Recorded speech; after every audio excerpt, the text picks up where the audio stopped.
Hali ya vita huko Mashariki ya Kati inazidi kupamba moto sana. Israel na Marekani dhidi ya Iran. Moto ambao unawaka huko Mashariki ya Kati si moto wa kitoto aisee. Na watu wengi vita hivi wanaichukulia namna ambavyo wao wenyewe wanavyotaka. Kuna wale ambao wanachukulia vita hivi kama vita vya kidini, lakini kuna wale ambao wanachukulia vita hivi kama vita vya kiuchumi.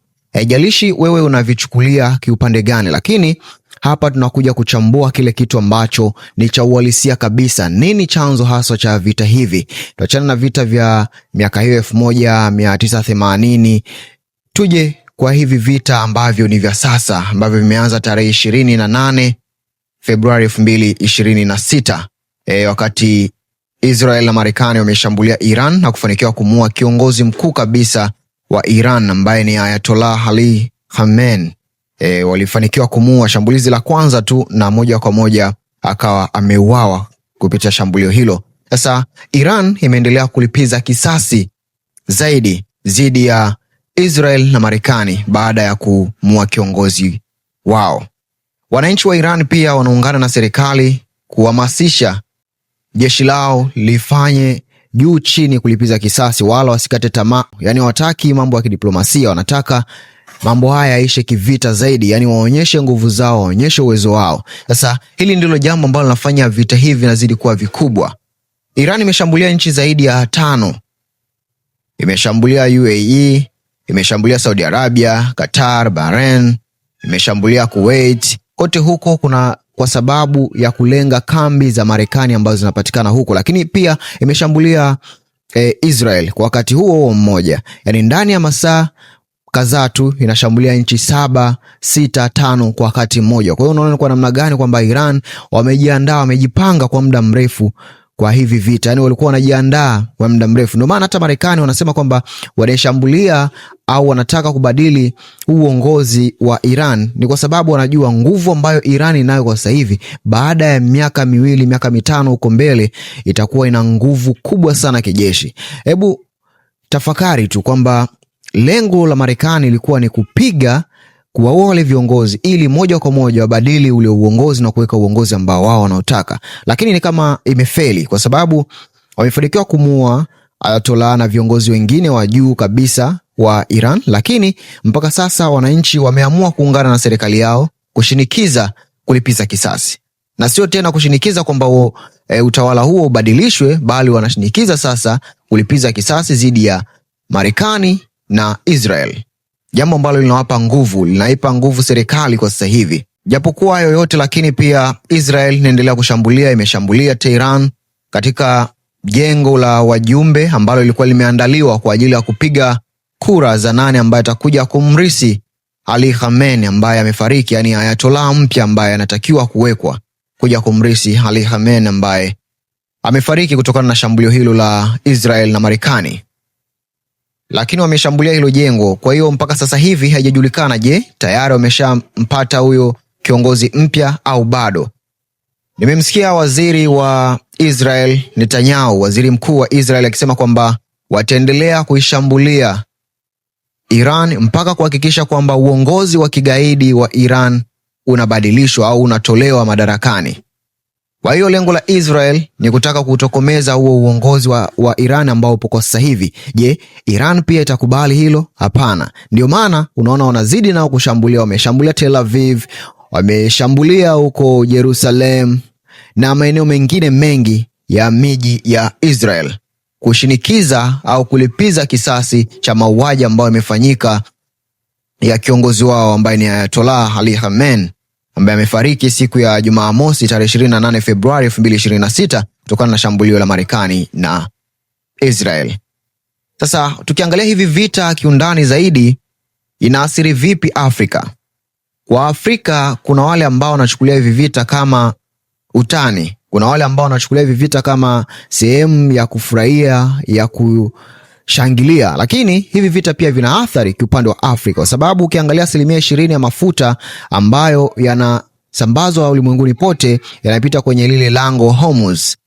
Sasa ukitaka kujua hasara zake au athari zake ziko wapi, ni pale ambapo mafuta yatapanda bei. Mafuta yakipanda bei, ujue bidhaa nyingine lazima zipande bei, kwa sababu usafiri utakuwa umepanda bei, kwa hiyo bidhaa zingine zinapanda bei. Kwa hiyo hali ya maisha kidogo itakuwa inayumba, uchumi wa nchi lazima utatikisika, kwa sababu mafuta ni kitu muhimu sana kwenye kuiendesha nchi. Lakini unaona watu wanashangilia, wengine kabisa wanafikiria kwamba ni vita ambavyo ni vya kidini. Mimi kwa upande wangu sioni kama hivi vita ni vya kidini, bali naona kama ni vita vya kiuchumi zaidi, kwa sababu ukiangalia Marekani inapambana kwa ajili ya maslahi yake binafsi. Ndio maana wanataka kutoa uongozi uliopo ili kuweka uongozi wao binafsi, ambao wanaamini kwamba ukiwa kuna uongozi ambao umeweka wao kama wao Marekani, watakuwa na asilimia kubwa za kuuendesha. Itakuwa ni kama inaendeshwa, yani ni nchi ambayo inaendeshwa na Marekani kama zilivyo nchi zingine ambazo Marekani kwa sasa hivi inaziendesha. Na ukitaka kuchunguza, kuna viongozi wengi sana hata huko Afrika ambao wameishi, wamekaa kidikteta kwenye nchi zao, lakini mbona Marekani haijaja kushambulia na kusema kwamba ibadili uongozi huo na kuweka uongozi mpya? Ni kwa sababu inaona hakuna rasilimali, hakuna kitu chochote cha thamani ambacho inaweza ikapata huko. Ndio maana Marekani huaga na kwenda kwenye zile target ambazo najua kwamba hapa nitapata kitu fulani. Kwa hiyo ukiangalia kwenye hali ya kawaida utajua nini lengo la Marekani kwenye vita hivi. Nini lengo la Israel kwenye vita hivi?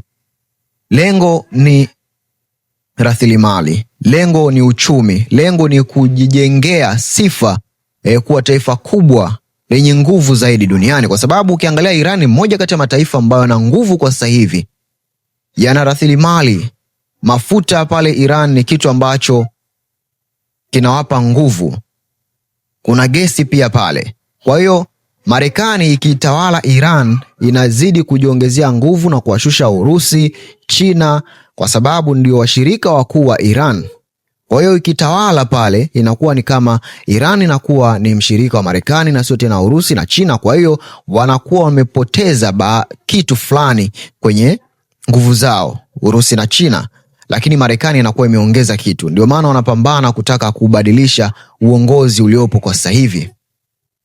Na ni jambo ambalo mpaka sasa hivi kwa asilimia kubwa sana Marekani ishaanza kufeli, kwa sababu watu wengi walitarajia baada ya Ayatollah Ali Khamenei kufariki, basi Marekani itakuwa imeshinda vita, wananchi wataandamana, uongozi utabadilishwa na maisha mengine yaendelee. Hapo Marekani ingekuwa tayari imeshinda vita kiurahisi. Lakini walifanikiwa kumuua kirahisi zaidi, yani chap kabisa, kwa haraka.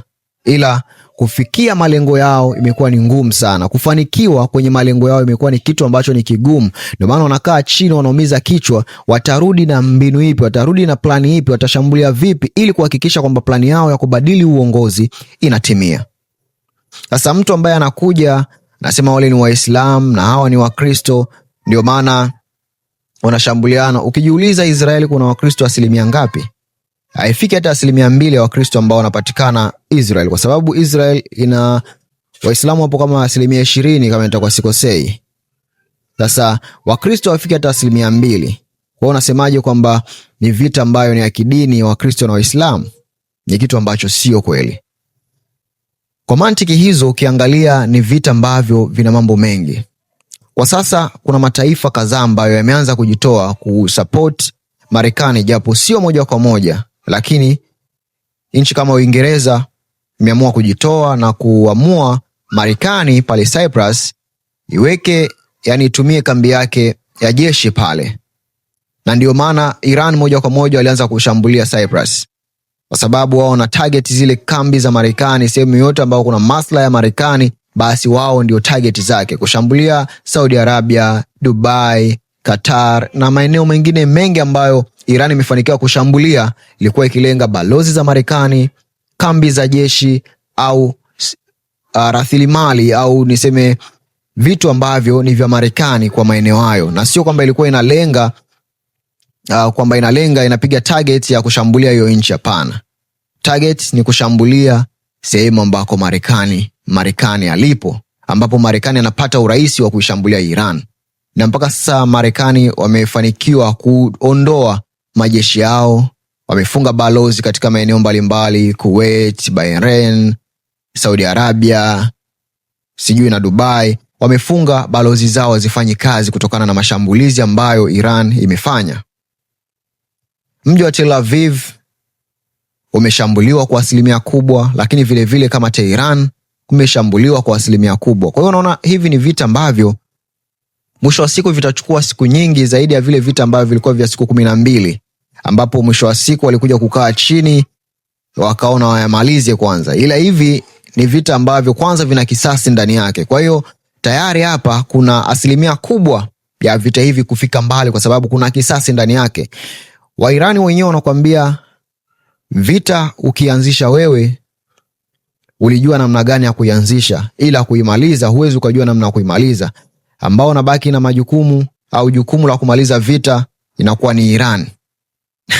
Sasa wewe ulianzisha kitu lakini unaambiwa kwamba umekianzisha ila sisi ndio ambao tutakimaliza. Kwa hiyo ni lini kwamba hii vita itaisha? Trump amesema viongozi ambao walikuwa wameteuliwa wa mpito ambao walichukua ile nafasi ya Ayatollah Khamenei baada ya kufariki, ambaye ni rais mkuu wa majeshi, na Ayatollah Ali Haraf ambao walikuwa wamechukua nafasi ya Khamenei kwa sababu ya kusubiria kumteua sasa yule kiongozi mkuu ambaye atakuja kushikilia ile nafasi.